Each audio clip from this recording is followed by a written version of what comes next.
বারবার গ্রিনল্যান্ড দখল করার কথা বলছেন মার্কিন প্রেসিডেন্ট ডোনাল্ড ট্রাম্প। সবশেষ কংগ্রেসে দেয়া ভাষণেও বিশ্ব নিরাপত্তার স্বার্থে এই দ্বীপটি নেয়ার আগ্রহের কথা জানান তিনি।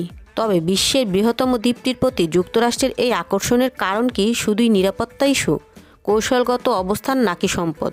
শুধু বরফ আর কম জনসংখ্যার এই দ্বীপ কেন মার্কিন প্রশাসনের মাইক্রোস্কোপের নিচে? একদিন আগেই কংগ্রেসে দেয়া ভাষণে ট্রাম্প গ্রিনল্যান্ড কিনে নেওয়ার প্রত্যয়ের কথা জানান।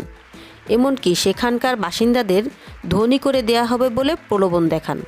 Greenland for national security and even international security. জাতীয় নিরাপত্তা এবং আন্তর্জাতিক নিরাপত্তার জন্য আমাদের গ্রিনল্যান্ডের প্রয়োজন এবং যে কোনো উপায়ে আমরা এটিই করব। আমরা প্রতিশ্রুতি দিচ্ছি যে আমরা আপনাদের নিরাপদ রাখব, ধনী করে তুলব। এত কিছুর কারণ হিসেবে ট্রাম্প সামনে আনেন জাতীয় নিরাপত্তা ইস্যুকে। তবে সত্যিই কি তাই? বিশ্লেষকরা মনে করছেন কৌশলগত অবস্থানের সাথে সাথে আগ্রহের কেন্দ্রবিন্দুতে রয়েছে ভূগর্ভস্থ তেল, গ্যাস এবং বিরল খনিজ পদার্থ।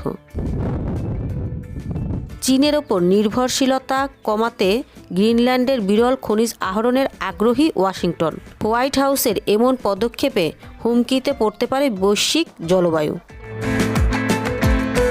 মার্কিন ভূতাত্ত্বিক জরিপ অনুযায়ী গ্রিনল্যান্ডের বরফের নিচে রয়েছে প্রচুর তেল এবং ট্রিলিয়ন ট্রিলিয়ন ঘনফুট গ্যাস। আরও গুরুত্বপূর্ণ বিষয় হলো এতে বিরল খনিজ উপাদান রয়েছে যা টেলিযোগাযোগের জন্য প্রয়োজনীয়। এগুলোর নিয়ন্ত্রণ পেলে চীনের ওপর নির্ভর করতে হবে না আমেরিকাকে। এদিকে ট্রাম্পের বক্তব্যে তীব্র প্রতিক্রিয়া জানিয়েছেন গ্রিনল্যান্ডের অধিকাংশ বাসিন্দা।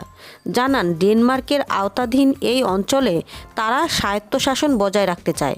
আমরা আমাদের স্বাধীনতা রক্ষা করতে চাই। আমেরিকা যদি আমাদের গ্রাস করে তাহলে আমাদের ঐতিহ্য হারিয়ে যাবে।